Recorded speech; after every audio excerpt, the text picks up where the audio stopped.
For a lot of people, writing a book is a big dream. Big dream. Publishing that book, big dream. And just writing the book itself is a big task.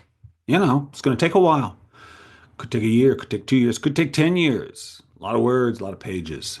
So it's big, big thing. I get that. And I like to think big. I know I'm like that. But I think it's very important when we're doing this work, we think small. I believe that small steps, breaking things down into small steps, very important. In fact, when I work with newer writers, the one of the biggest mistakes you might say they make is thinking they have to know more than they do. They can't start the book because they don't understand what every chapter is going to be in every chapter. They don't know every plot point. They are aware there's so much they don't know, whereas experienced writers know that all they really need to know is that they're interested and they're going to find out.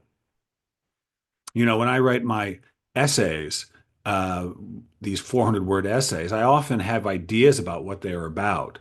But I'd learned to tell myself, like, don't assume you know until you actually start writing. Specifically, write the first sentence.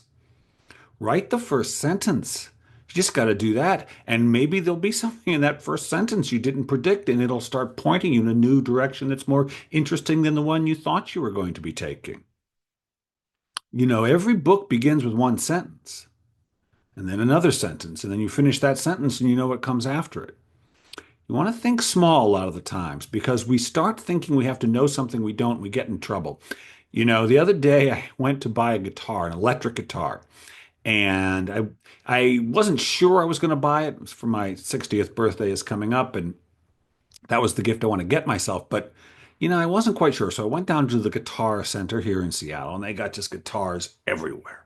And I've been playing this acoustic guitar for a few years, but electric, I wanted to try it. So I go down there and I'm walking around and looking at all the guitars. And, I used to be a wine steward, a sommelier. So I knew all the differences between the Pinots and the Merlots and the Zinfandels and the Cabs. And, there's subtle differences. And we would get all interested, we wine snobs, and the differences, the tiny differences between all the wines. And I'd listen to guitar players on YouTube talk about their instruments with the same sort of specificity and enjoyment that I used to think about wine with. But I looked at these guitars and I'm like, I don't know, man. I can't, I want to make the right choice, but they all kind of just look like guitars to me. And so along comes this guy to help me. He's like, "Oh yeah, man. Yeah, we'll get you a guitar, man. We'll to try one out but this one, they got the pickup side here, and this one, the body is this way, and the neck's this way." And he's giving me all this information about electric guitars, and I don't know. And I saw this one red one that I liked the look of, and I was like, I want to try that one. He's like, "Okay, fine."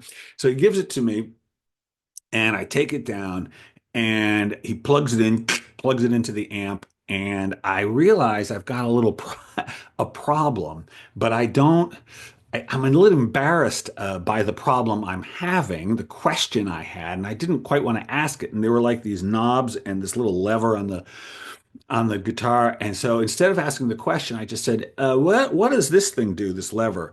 And he goes, "Oh, that's for, hold on a second. Your volume's turned down." So he turns up the volume of the amp. "No, here, see, that's for the pickups. See, there's three different pickups. And when you play, oh, yeah, let me just show you." So he then takes the guitar from me and starts playing it. "See, you hear that? When we play up here on this pickup, it gets that.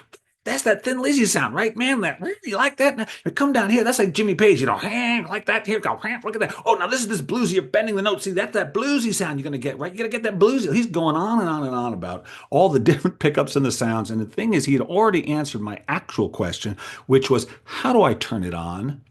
That's what I want to know. I get the guitar back from him, and I start playing. Boom, boom, boom. And I'm a strummer. I'm not a soloist. I'm just a strummer. I want to write music. So I'm sitting there strumming, and I love it. Love that guitar. Love it. And I thought, yeah, I like playing this electric guitar. It was all I could do, not just to buy that guitar and that amp that day, but I didn't. I knew I'd come back and try some more out because I had already answered the one question I'd come to find out, really, which was not which guitar should I buy, but just, do I like playing the electric guitar? Right? That's the first question. Small question. Let yourself start small. There's nothing wrong with it. Every book is written one sentence at a time. And when you allow yourself to deal with small questions like, what's the first sentence in my story? You bring your mind to the present moment. The big questions you can't answer, they're out in the future, and that's not where you are. Creation happens in the present moment. And so the smaller questions bring your attention to where you are. Do I like playing the guitar? Yeah. Do I like the sound of this? Do I like now I can answer the new questions after the first question, which is do I like playing this thing? You can't write the second sentence in your story until you write the first. That is the joy of creativity, being present. And the first question in front of you, the small question, is always where you are. That first sentence, the next sentence, the next sentence. Your stories are going to be big. Your feelings are big. Your life is big. But the most important questions, the most important decisions are always right in front of you, right with you, in the here and now. And they are small and they are simple because they're just the next step. Yes, indeed. That's how we do it, one step at a time. Hey, thanks for tuning in. You know what helps? If you subscribe. Yes, it does. I don't know why, but it does. I trust the internet overlords that it's a good thing. And if you like these things, say so. Hit like and leave me a comment. I do love to hear from you. So until next week, this is Bill Kenower. Stay fearless.